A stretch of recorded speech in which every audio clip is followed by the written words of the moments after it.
Tonggol ay hindi otomatikong bibilis ang impeachment trial kahit magbawas ang magkabilang panig ng ipipresentang testigo. Hindi nga testigo. Ibig sabihin ni Chua, yung kasi apat yung articles of impeachment. Ang gusto sabihin ni Chua, yung iba hindi na isasalang. Kaya para umiksi, handa naman ang defense team sa anumang ilalatag ng impeachment court.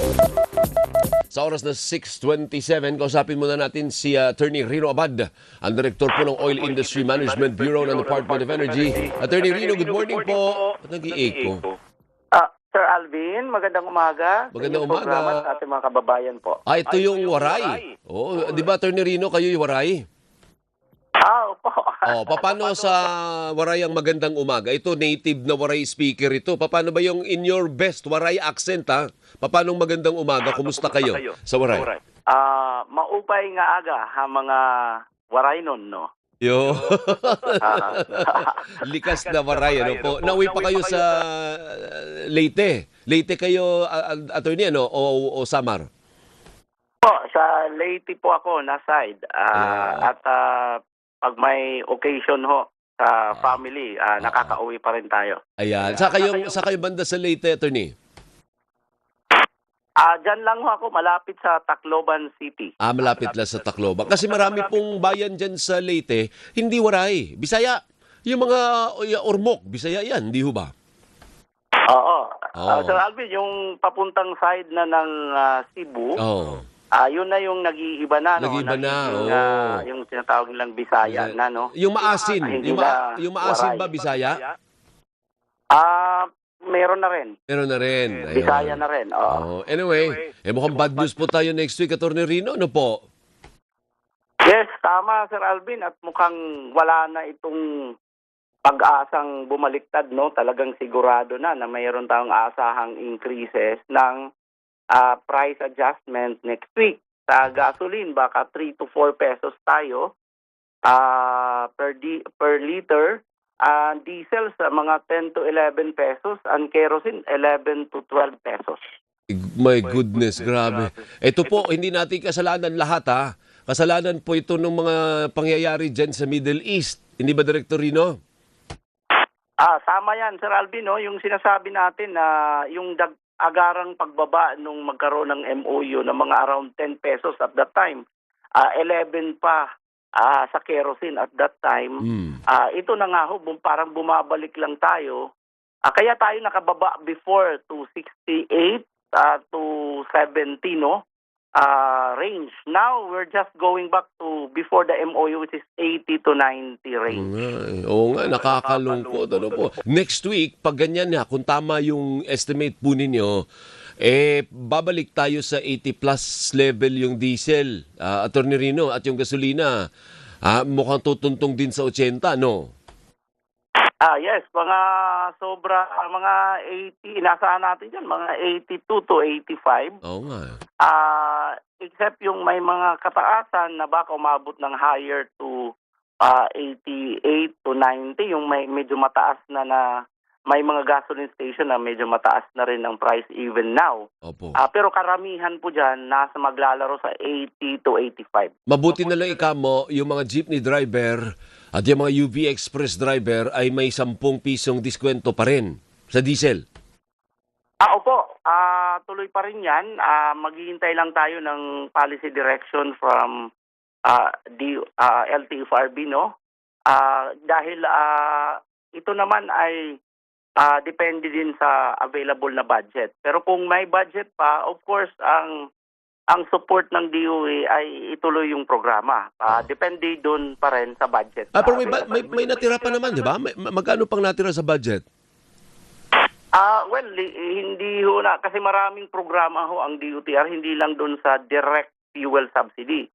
So, hinati-hati yan. Lahat yan ay intensyon na ma-assist yung public transport. Ngayon, may allocation dun sa fuel subsidy, and yan ang mayroon ho kaming meeting bukas, every Friday, nagmi-meeting ho ang DOE, Land Bank, LTFRB, at saka yung Office of the Executive Secretary, at pag-uusapan ho at kaklaruhin po natin kung ito'y itutuloy beyond July 31. And I think yung justification na medyo inclined tayo sa isip natin na maituloy dahil nga doon sa nangyayari ngayon na pagbabalik ng pagtataas ng price. Pero of course, another condition dyan ay kung yung available na fund ay meron pa. Yun Oo. lang naman ang pag-uusapan dan, Sir Alvin. Nako, ituloy nyo, Atty. Rino, lalo pataas po ang presyo. Ano po? Di ba naggaganyan ka every week sa presko natin? Magkano na yung nagasto so far na ayuda at magkano pa ang natitira sa allotted budget? Di ba may ganong figure ka? Yung availing na unique vehicle is around 85,000 na. Imagine kanyan. Marami na hong nagbe-benefit niyan. Meaning yung unique, talagang separate unique na vehicle yan. So that's almost 85,000, almost 300 million in a matter of 13 weeks na implementation and growing. So napakaganda nito, Sir Alvin, na programa dahil fuel ang binibigay, hindi cash, which is very direct doon sa intention ng fund, which is fuel subsidy. Sabihin nyo po doon, ituloy ka mo yung programa o kung pwede idamay pa yung ibang public transport kagaya po ng mga tricycle at mga TNVS, Atty. Rino.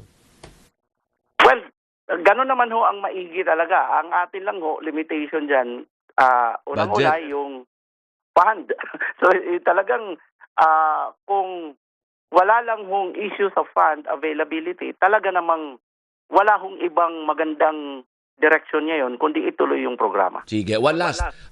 Starting next week, wala na pong price range kasi naglalabas po ang DOE ng mga ilang linggo na ng price range sa adjustment kada linggo. Anong aasahan ng ating mga kababayan at mga motorista next week, Atty. Rino? Well, Sir Alvin, wala hong price range at ngayon pa lang nagsasabi na kami na maglalabas kami ng mga inspection team na hindi man kayanin lahat ang gasoline station, pero pag kayo ay naswertihan na kayo ay ma-inspect, kasunod ho dyan ay posible yung mapatawan, masyokos kayo at mapatawan ng penalty. Yun lang ho, para ho naman in a way, makita rin ho ng department na sumusunod ang mga gasoline station. Again, huwag igarantiya na napakarami ng gasoline station, hindi naman ganun karami ang inspector, pero pag kayo ho ang nasambahan, sorry na lang.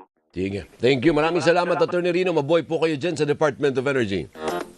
Magandang umaga ulit. Magandang umaga si Atty. Rino Abad, ang direktor po ng Oil Industry Management Bureau ng Department of Energy. Kaya sabi ni Ian Pasaporte, naku, lagot na naman tayo.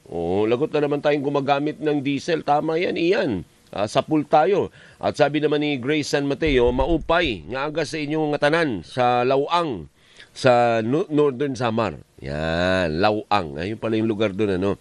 Magandang umaga din, R.S. Kennedy. Shout out sa mami at sa kanyang sister na si Richie na palagi nanonood kahit replay lang. Kasi masyado daw maaga pag real time silang manonood. Happy weekend po sa lahat. Break muna sa impeachment hearing. Teka muna.